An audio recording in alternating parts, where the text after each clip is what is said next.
बच्चों सुनो कहानी। एक था राजा, एक थी रानी। रानी का नाम मीरा था और राजा का नाम राजगान था।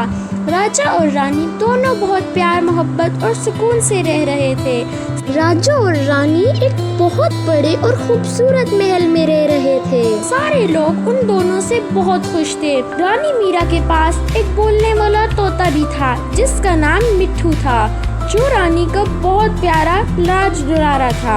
मिट्ठू बहुत खूबसूरत नीले रंग का तोता था और वो बहुत प्यारी बातें करता था, गाने गाता था और सीटियाँ बजाता था।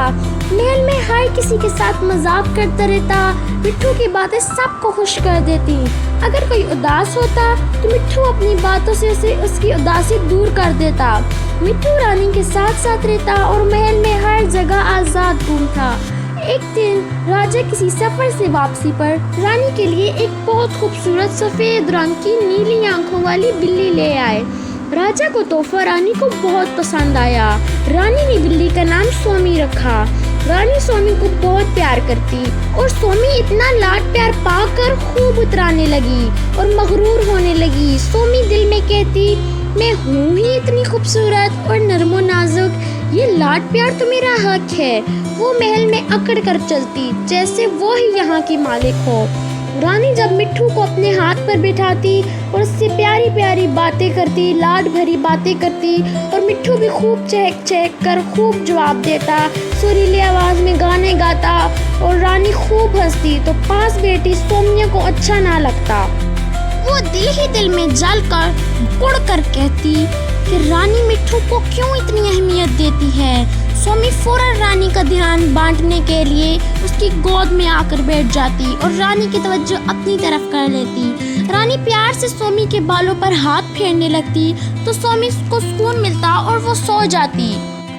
लेकिन मिट्ठू तो अपनी आदत के मुताबिक कभी सीटियाँ बजाता, कभी गाने गाता।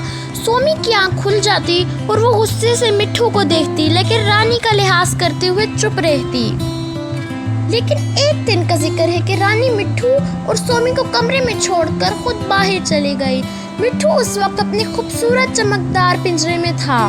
सोमी रानी के जाने के बाद छिपट कर मिट्ठू पर लपकी और बहुत गुस्से से बोली, अब अगर तुम रानी जी के पास भी नजर आए तो मैं तुम्हें मरोड़ के रख दूंगी। शोर मचा मचा के मेरा सुकून गारत कर देते हो। रानी जी का सारा ध्यान तुम्हारी तरफ ही लगा रहता है। मेरे लाड को तो तुम कम किए जा रहे हो। मिट्ठू सोमी को इस तरह देखकर सहम गया और खामोश हो गया। रानी जब वापस आई तो उसने देखा कि मिट्ठू खामोश था तो वो चहक भी नहीं रहा था और ये पहली दफा हुआ था। रानी ने काफ़ी कोशिश की लेकिन मिट्ठू बहुत कम बोल रहा था और पास बैठी बिल्ली यानी सोमी दिल ही में खूब हंस रही थी। दूसरे दिन भी ऐसे ही हुआ। सोमी ने मिट्ठू के साथ फिर वही सलूक किया। रानी परेशान हो गई। उन्होंने महल के एक मुलाजिम से इस बारे में पूछा तो उसने कहा कि मैंने यहाँ से गुजरते हुए देखा कि सोमी मिट्ठू के पिंजरे के पास खड़ी थी। मुझे नहीं पता फिर क्या हुआ। रानी को कुछ शक होने लगा। अगले दिन रानी जानबूझकर सोमी और मिट्ठू को एक ही कमरे में छोड़कर बाहर चली गई। लेकिन रानी बाहर जाकर दूसरे दरवाजे से चुपके से कमरे के अंदर आकर एक पर्दे के पीछे छुप गई। अब वो देख रही थी कि सोमी मिट्ठू के पिंजरे के पास जाकर उससे क्या क्या बोल रही थी और मिट्ठू बहुत डरा हुआ था। रानी जी ने सोच लिया कि वो किस तरह इस मामले को हल करे। शाम को रानी अपने महल के बाग की तरफ गई। उन्हें पता था कि सोमी भी उधर ही खेल रही होगी। रानी ने देखा कि सोमी एक जगह बैठी हुई थी। वो पास गई और नरमी से सोमी को समझाने लगी कि तुम और मिट्ठू दोनों लाडले हो मेरे और दोनों मेरे लिए एक जैसे हो। तुम दोनों आपस में भी दोस्त हो ना, तो दोनों साथ बैठा करो, खेला करो और एक दूसरे का ख्याल रखा करो। किसी को दूसरे से तकलीफ नहीं पहुंचनी चाहिए। सोमी रानी की बातें सुनकर खामोश रही तो रानी ने उसको उठाकर गोद में बिठा लिया। गोद में बिठाते ही रानी को महसूस हुआ कि सोमी का जिस्म तो बहुत गर्म हो रहा है, जैसे उसको सख्त बुखार हो रहा हो। रानी सोमी को उठाकर महल के अंदर चली गई। उन्होंने फौरन महल के डॉक्टर को बुलाया और सोमी का चेकअप करवाया तो डॉक्टर ने कहा सोमी को तेज बुखार है, उसे आराम और तवज्जो की ज़रूरत है और साथ ही डॉक्टर ने उसे दवाई भी दी। رانی نے سومی کو دوائی دی اور اس کے بستر پر اس کو لٹا دیا۔ مٹھو اس طرح سومی کو لیٹتا دیکھ کر بہت پریشان ہوا اور اس نے پڑ پھر پرانے کا اظہار کیا اور رانی جی سے پوچھا کہ ہماری سومی کو کیا ہو گیا ہے۔ رانی جی نے اسے پوری بات بتائی تو مٹھو نے کہا میں سومی کا پورا خیال رکھوں گا۔ مٹھو اسی وقت ہی سومی کے پاس بیٹھ گیا اور دھیرے دھیرے اپنی چونچ سے اس کے سر کے بال سہلانے لگا۔ سومی کو سکون آنے لگا اور وہ سو گئی۔ مٹھو نے کوئی شور نہ کیا۔ رانی نے مٹھو سے کہا کہ اب تم بھی سو جاؤ، لیکن مٹھو نے کہا جب تک سومی ٹھیک نہیں ہو کر پہلے جیسی نہیں ہوتی میں ادھر بیٹھ کر اس کا خیال کروں گا۔ وہ دن اسی طرح گزر گئے۔ تیسرے دن کا ذکر ہے کہ مٹھو اسی طرح سومی کے بستر کے پاس غمگین اور اداس بیٹھا، چونچ سے سومی کو تھپکی بھی دے رہا تھا اور ساتھ آہستہ آہستہ آواز میں بول رہا تھا سومی تم کب ٹھیک ہوگی؟ ہم سب تمہارے لیے بہت پریشان ہیں۔ دیکھو میں کتنا اکیلا پڑ گیا ہوں، میرے ساتھ کھیلنے والا بھی کوئی نہیں۔ میں تو تمہیں اپنا دوست بھی بنانا چاہتا تھا، مگر پتہ نہیں مجھ سے کیا غلطی ہو گئی کہ میں تمہیں ناراض کر بیٹھا۔ میں وعدہ کرتا ہوں کہ میں اب کبھی بھی تمہیں تنگ نہیں کروں گا۔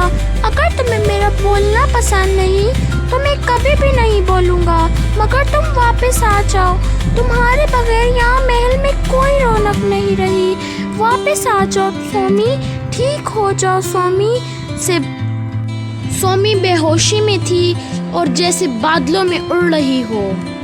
اچانک اسے لگا کوئی اسے نام لے لے کر پکار رہا ہے اور پھر اس نے آواز پہچان لی۔ یہ تو مٹھو کی آواز تھی جو اسے بلا رہا تھا۔ سومی میں ہوش میں آنے لگی۔ اس نے دھیرے سے آنکھیں کھولی تو دیکھا مٹھو اس کے پاس بیٹھا مسلسل بولے جا رہا تھا اور اسے واپس آنے کو کہہ رہا تھا۔ سومی کی آنکھوں میں آنسو آ گئے اور اس نے آہستہ سے مٹھو کو آواز دی میاؤ۔ مٹھو نے جیسے ہی سومی کی آواز سنی وہ خوشی سے بولا سومی تمہیں ہوش آ گیا ہے، میں رانی کو بتانے جا رہا ہوں۔ رانی مٹھو کی بات سن کر فوراً کمرے میں آئیں اور سومی کو گود میں اٹھا لیا اور اسے خوب پیار کیا اور گزرے 3 دنوں کی تفصیل بھی بتائی کہ کس طرح وہ بخار میں بے ہوش پڑی رہی اور کیسے مٹھو 3 دن اس کا خیال کرتا رہا، اس کے لیے دعائیں کرتا رہا۔ سومی دل میں بہت ندامت محسوس کر رہی تھی کہ اس نے مٹھو کے ساتھ کیا سلوک کیا اور مٹھو نے پھر بھی اس کا اتنا خیال رکھا۔ سومی نے مٹھو کو میاؤ میاؤ کر کے پاس بلایا اور اپنی زبان سے مٹھو کو چاٹا اور پیار کا اظہار کیا اور کہا کہ آج کے بعد میری اور مٹھو کی دوستی سب سے نرالی ہوگی۔ رانی میرا نے سومی اور مٹھو دونوں کو اپنی گود میں بٹھا لیا اور خوب لاڈ کیا اور کہا تم دونوں میرے دلارے ہو اور میرے لیے برابر اہم ہو۔ اب مٹھو اور سومی ہر جگہ ساتھ گھومتے کھیلتے ایک دوسرے کا خیال رکھتے اور ہاں سومی نے بڑے دل سے مٹھو سے معافی بھی مانگ لی تھی کہ اپنے رویے سے بہت اداس تھی اور مٹھو کو کھلی اجازت دے دی تھی کہ جب جی چاہے وہ گانے گائے، سیٹیاں بجائے، خوشی سے چیخے چلائے، اس پر کوئی پابندی نہیں۔ مٹھو بہت خوش ہو گیا تھا کہ اب وہ اکیلا نہیں تھا بلکہ سومی جیسی ایک خوبصورت اور خیال رکھنے والی دوست بھی ساتھ تھی۔ وہ دونوں جھولے پر بیٹھ کر جھولا جھولتے تو بہت خوبصورت سما ہوتا۔ راجا اور رانی باغ میں چہل قدمی کرتے، ساتھ ساتھ ان دونوں کو دیکھ کر بھی بہت مسکراتے۔ تو پیارے بچوں، اس جہاں میں کوئی چیز بے مقصد اور فالتو نہیں ہوتی، بس دیکھنے والی نظر ہونی چاہیے اور ایک خوبصورت نرم دل ہونا چاہیے جو سب کا احساس کر سکے۔ پیار، محبت، نرم دلی اور اچھے سلوک سے دشمن کو بھی دوست بنا سکتے ہیں۔